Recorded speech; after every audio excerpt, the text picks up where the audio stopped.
hands up.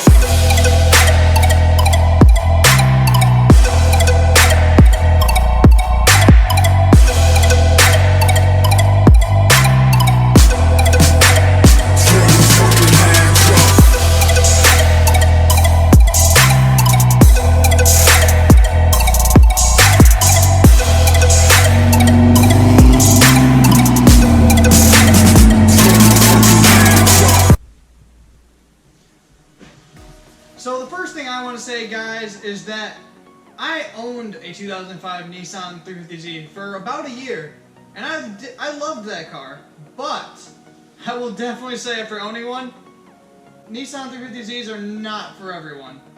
No question about that. And today, I'm going to tell you why. So guys, let's get the basics out of the way first.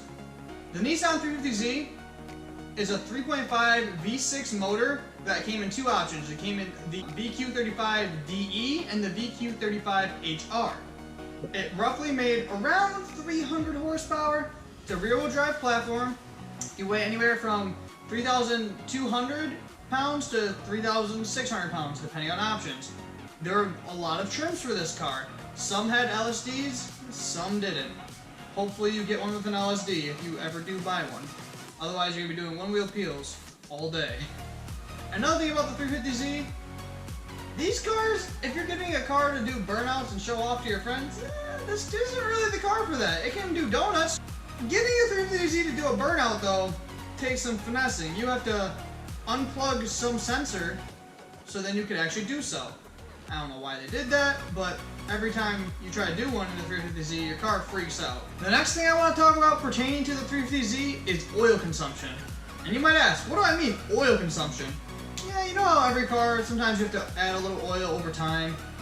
That's normal, right? Not for the 350Z. This car eats oil almost as bad as a rotary. When I had mine, literally almost every stop at the gas station, I was putting oil in it to top it off. I don't know what it is with the VQ motors, but they just eat oil. They love it. I don't know why, but they just destroy oil. So if you do get a 350Z, always keep like a quart of oil, or even, I kept a gallon of oil in mine because I used it all the time. Make sure you always have that though. So the next thing I want to talk about is daily drivability and reliability. The Nissan 350Z is a two-seater sports car. That's what it's classified as. It has a pretty small trunk and I guess a decent amount of storage. It's not a ton. If you have a lot of friends or you're planning to take a lot of people places, a lot, frequently, this isn't the car for you unless it's going to be your weekend warrior. But, on the other hand, reliability on these cars is pretty strong. I've seen these cars get up there in miles. But the other good thing about that goes with reliability, is if something does break, it's a Nissan. This motor was in like 22 other Nissans. So the parts are readily available and pretty cheap. So keeping your 350 alive and running is quite easy. So the next thing I want to talk about is this car's overall platform for modifying it. This is one of the only cars that I will say without a doubt has one of the biggest followings and some of the most aftermarket support out of any car from nowadays. It's crazy. If you want to get into the automotive community, or if you're new to the community and you want to learn more about cars and work on your own car, this is a great car for that. Like I said before, parts are cheap. And then if you want to go to the aftermarket side, literally anything you can think of is available for this car. So if you get a 350Z and you want some specific wheels with like some specific offset, guess what? The 350Z will fit it. I've seen people put 300 width tires on the 350Z with like a 12 offset or like -3 degrees of camber without a wide body.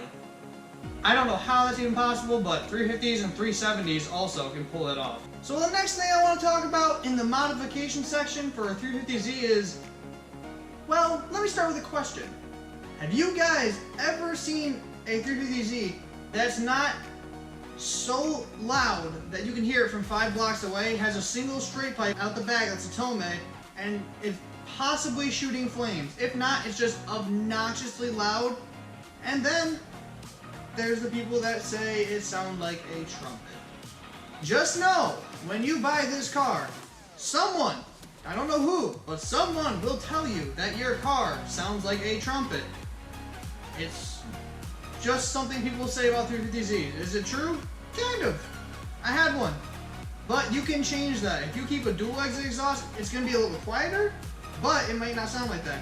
If you go a single exit tone out the rear, complete straight pipe, it's going to sound like a trumpet. I'm sorry to say, but if you want it to be that loud and to shoot flames like that, that's most likely what it's going to sound like.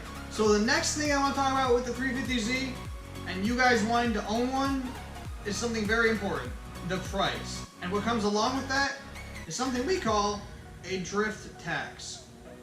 So the Nissan 350Z is one of the most drifted platforms out there. There's the S chassis, there's the Z chassis, and those are two of the biggest contenders, period.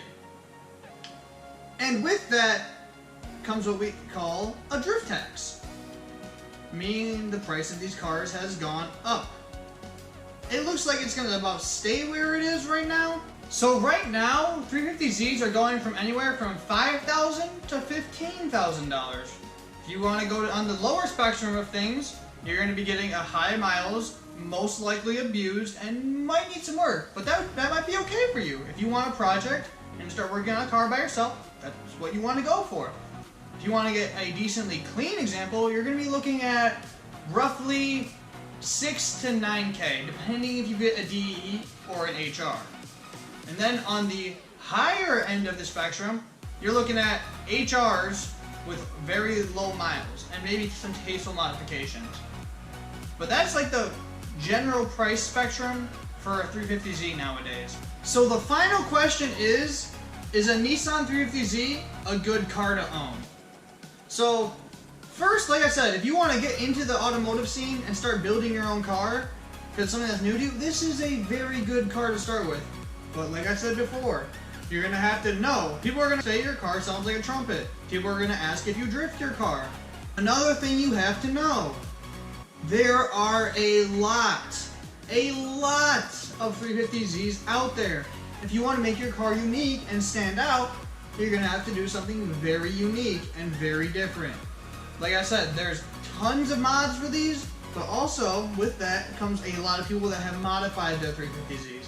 So I guarantee, unless you've done something special or one-off, your 350Z probably looks like another one somewhere. So one last thing with these cars, there's a lot of builds for these cars, but I will say, one of them is normally not fast.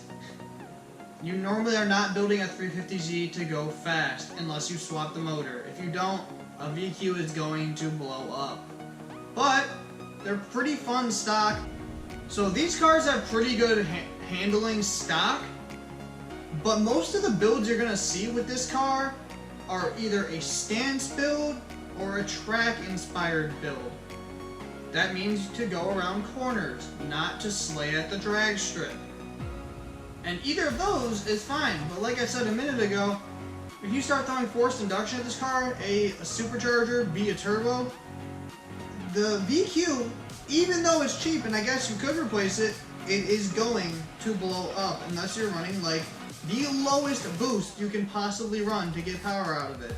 And I guess you can do that, but it's still a chance that your motor will blow up.